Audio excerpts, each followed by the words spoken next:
Thank you for joining us with The Way It's Told. I'm Kristen Gibson with the Eastern Progress at Eastern Kentucky University.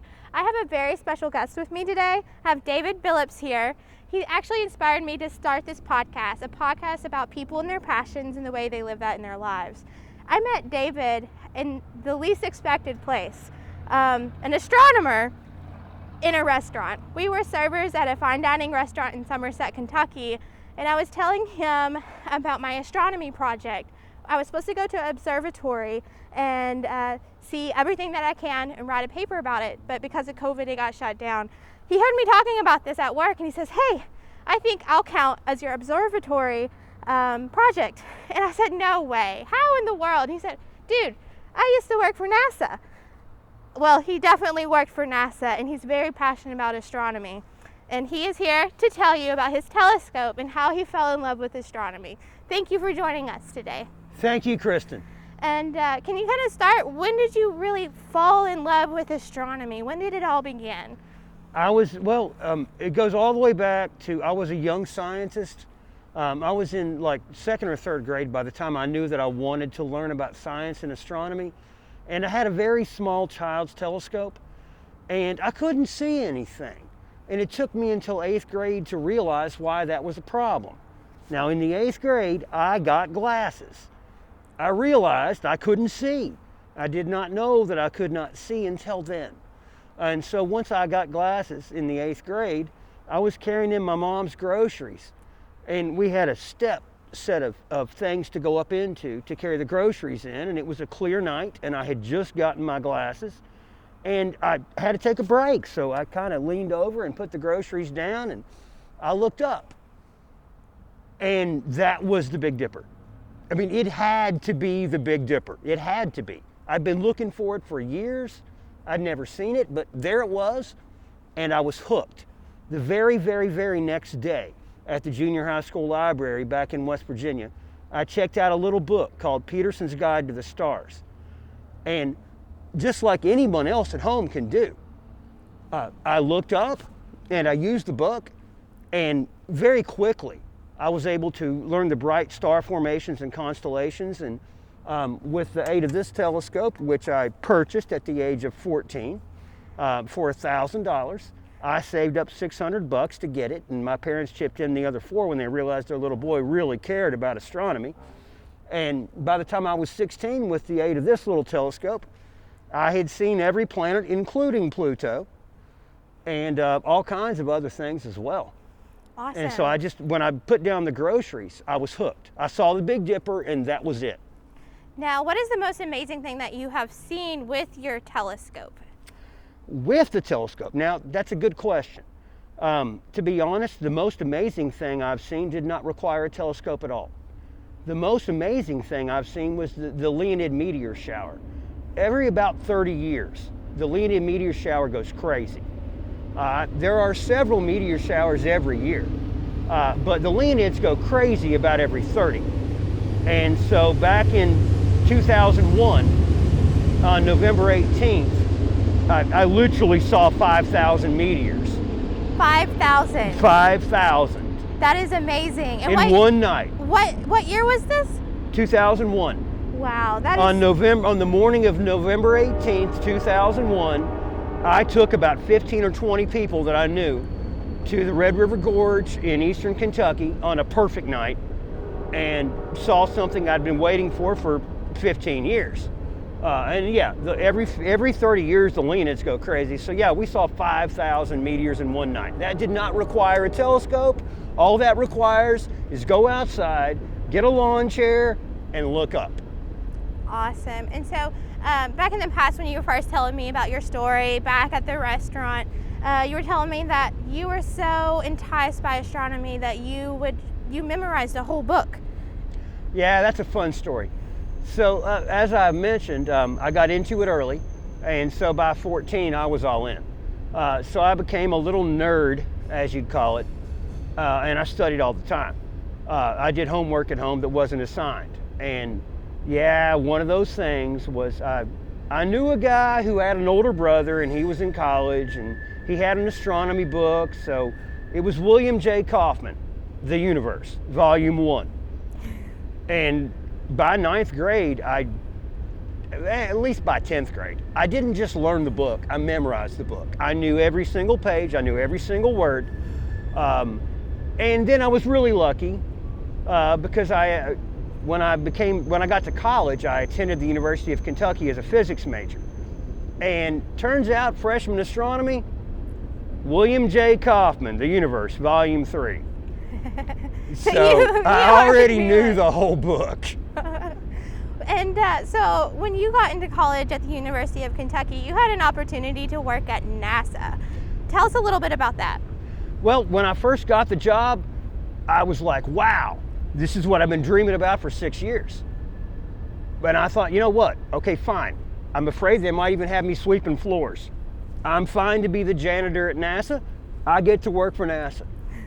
But they didn't have me sweeping floors. Instead, I had a secondary project and a primary project. My secondary was I babysat a satellite, basically made sure it was okay, doused it with liquid nitrogen and babysat it. Now that was kind of not that big a deal, to me at least. However, my primary project, everybody's heard about the ozone layer and the depletion of it. And back in the 1990s, NASA launched a mission to planet Earth to better study how the Earth was doing. And I was given a project, nitric oxide. It's the 5th leading killer of ozone. And I spent a year. To be honest, it was somewhat boring, but I was at NASA. But anyway, I spent a year on a computer basically feeding in numbers. There's this much nitrogen, this much oxygen, this much hydrogen, et cetera, et cetera, et cetera. And I came up with, from space shuttle data, so it's not even me, but I was given the best set of data ever. So in the process, I did discover something. I discovered N plus quintides. And now, what is that? On a level of someone that doesn't know much about astronomy, what is that? Can you explain us what that is? Sure. Everybody's heard of oxygen, everybody's heard of nitrogen, everybody's heard of carbon dioxide, basic things here on Earth. N plus quintides is an atom of nitrogen that's lost 5 of its electrons. That's why it's called quinted. It was theorized to exist in the Earth's upper atmosphere, but nobody had ever seen it. And the only way to explain my data set was to include N plus quintides. So I will claim, truthfully so, that I discovered N plus quintides, although my supervisors did take credit for the discovery. I got you. So you didn't necessarily take the path of working for NASA or being a scientist, but you've worked in fine dining for many years, and you've even brought the love of astronomy to the restaurants and to the people you serve. Tell us how that looks like. To be honest, it's very thrilling. I had this telescope at the same restaurant that she and I worked at, and there had been some clients, some guests, late in the evening on a clear night, and I was able, because I had it there, I was able to just take them out on the back deck with the telescope, and I blew people's minds. When anybody sees the planet Saturn and the rings in all its glory, they all do basically the same thing. Pretty much everybody looks through this thing right here, and I tell them turn that silver knob until it's focused, and then about 5 or 10 seconds later, almost everybody says, "Oh, you can really see the rings." I can definitely say that, because I had that same experience one night at the restaurant. He said, "Hey, I've got my telescope. I know we're going to be working on your project, but let me go show you Saturn. Let me show you Jupiter. Let me see the moon." And I had that same experience. I was like, "Oh my goodness, you can actually see the rings." Guys, you've got to take and be a part of this. Astronomy isn't just for scientists. It's amazing. It is magical. And what would you tell people, people that don't have any knowledge of astronomy? How can they look up in the sky and know what they're looking at, or even learn more? Okay, if I may, I got a couple things for you. Let's start with the speed of light. Let's just pretend I had a flashlight and I turned it on right here. And we had a series of mirrors all the way around the Earth to make that beam of light travel all the way around the Earth, bounced off all those mirrors. The speed of light is 186,282 miles per second. That means the second I turn on that flashlight, it goes all the way around the Earth. Not just one time, but 7 times in 1 second. That's how fast the speed of light is, all the way around the Earth, 7 times in 1 second. It takes 1.5 seconds for the speed of light to get to the moon. It takes 8 minutes for the speed of light to get from here to the sun or vice versa. And at 8 minutes, 93 million miles, that's a pretty good speed. Still at that speed, it takes 4 hours to get to the outer solar system and 4.5 years to get to the nearest star outside of our sun. The planet Jupiter can hold 1,200 Earths. Saturn's rings are almost 100,000 miles wide, and they're only 100 yards deep. Wow. The scape, the size, the power. Saturn has winds that commonly hit 800 or 900 miles per hour. The kind of numbers that you talk about when you get to astronomy are just absurd. They're nothing like we could comprehend. Most solar systems have a super Earth. We actually don't. We've got little rocky planets and a few big gas giants. I'm a little surprised that we don't have a super Earth. Super Earths exist in most solar systems. That's like an Earth that's 6, 8, 10 times the size of Earth. It's a rocky planet.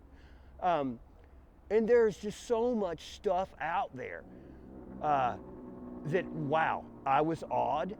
And the scale, and it dwarfs human experience.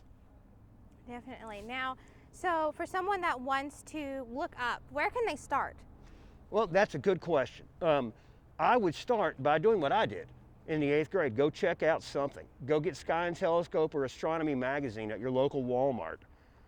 Go check out a book that's a field guide to the stars and planets. And start with the brighter constellations, the things that are relatively easy. Like, we've all heard of the Big Dipper, which is what got me hooked. It's not actually a constellation, it's part of one.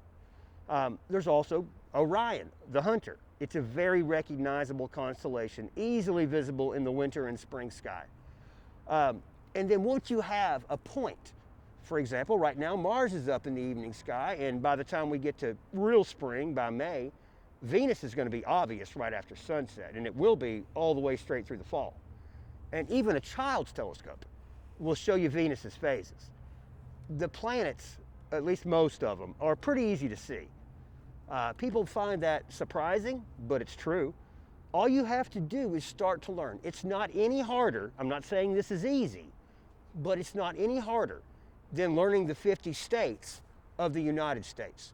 There are 88 constellations. Some of them are hard. You start with the obvious, easy ones, then you fill in the blanks as you learn the sky. I learned the sky by the time I was 15, and I'm sure you can too. Awesome, David. Well, thank you guys so much for joining me with my special guest, David Billips. I hope you are as inspired as I was by his story and his love for astronomy. This is Kristen Gibson with the Eastern Progress at Eastern Kentucky University, and this is David Billips. Thank you so much for joining me. Thank you, Kristen, and everybody out there, keep looking up.